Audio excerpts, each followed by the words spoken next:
It always does with a gut feeling, isn't it? Some imperceptible shift in tone. An unusual softness in his voice when he said I will be out for lunch with my colleagues. The kind of softness you only notice if you have heard the sharp edges before. The ones you thought you had dulled over years of devotion. I never imagined I'd be the one standing outside my own house, watching my husband's car pull into the school parking lot at midnight. But there I was, heart pounding, tears burning my eyes, clutching my daughter's old backpack like it was a lifeline. I knew he was lying when he said he was going to the gas station. I felt it deep in my bones. And then I saw her step out of the shadows. Emily's teacher, the woman I trusted to care for my child every day. They kissed. Not a quick peck. Not a nervous mistake. A slow, hungry kiss like they belonged to each other. My world shattered. But the truth? I wasn't innocent either. Because just a few weeks before I made a choice I swore I never would. I cheated. With my boss.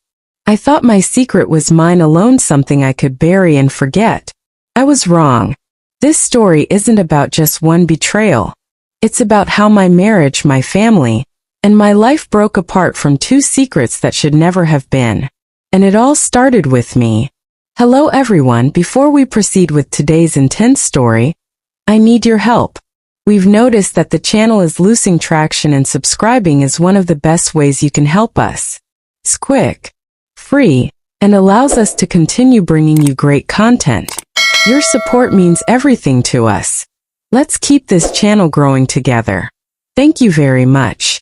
Now let's begin the video. After I saw them kissing, I didn't move.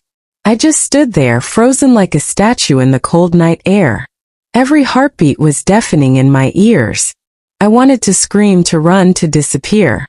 But I couldn't. That night, when Marcus finally got home hours later, I didn't say a word.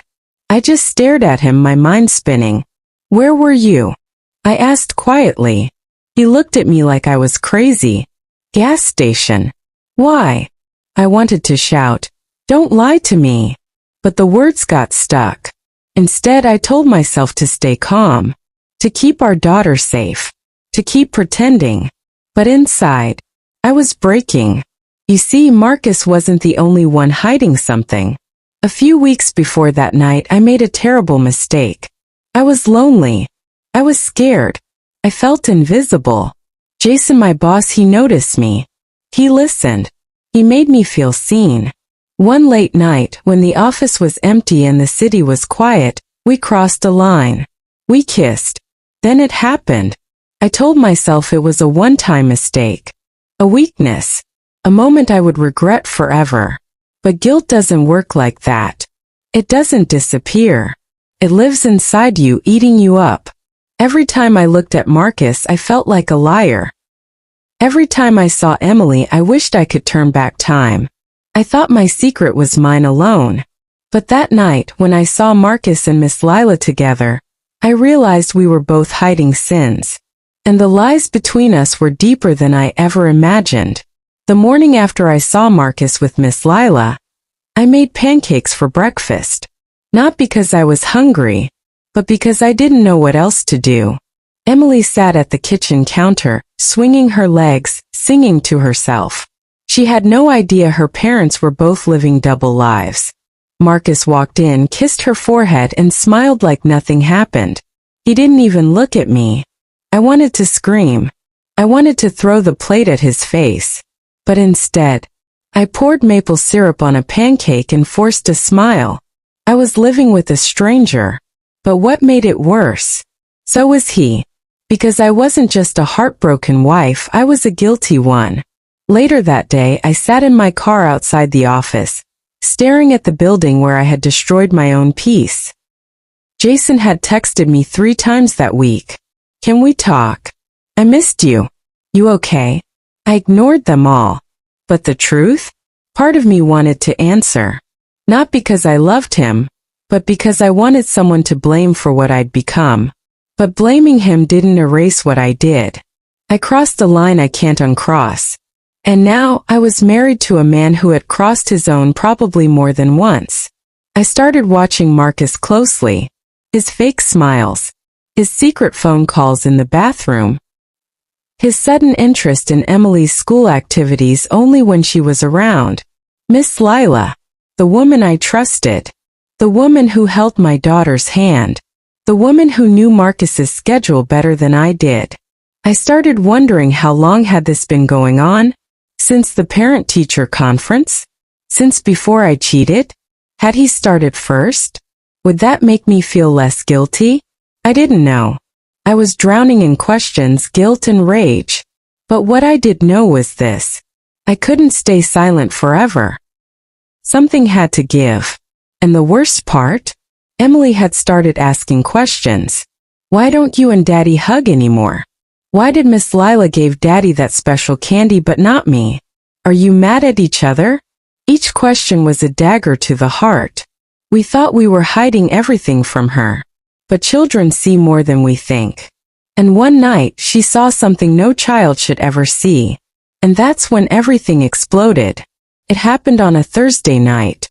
Emily had been sick with a slight fever, so I put her to bed early and stayed home from work. Marcus said he had a late meeting, but I didn't believe him. Not anymore. I wasn't just suspicious, I knew.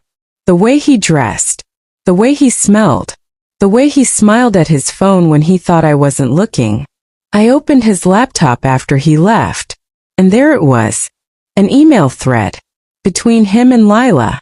Flirty messages, compliments, a hotel booking confirmation, and one photo of her in our bedroom.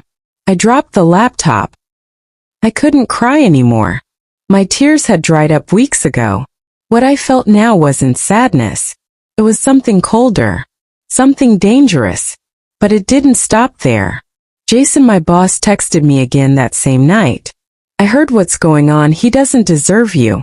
How did he know? Was I being watched? I didn't reply. I just stared at the wall while Emily snored gently down the hallway. That's when I made a decision. I got in my car and drove to the school. And I waited. Sure enough, Marcus's car pulled into the staff parking lot. Lila came out the back door with a small overnight bag. She kissed him as she got in. I didn't follow them this time. I just sat in the dark holding my phone in my lap, listening to nothing but my own breathing. But fate is cruel, because it wasn't me who caught them in the act. It was Emily. She had gotten out of bed looking for me. She wandered into Marcus's home office and found the open laptop. She saw the emails, the photos. When I got home an hour later, she was sitting on the floor, clutching her stuffed bunny, tears running down her cheeks. She looked up at me and said, "Mommy, is Daddy in love with my teacher?" I fell to my knees. I held her. I kissed her forehead. I whispered, "I'm so sorry." That night I packed a bag. I didn't argue with Marcus.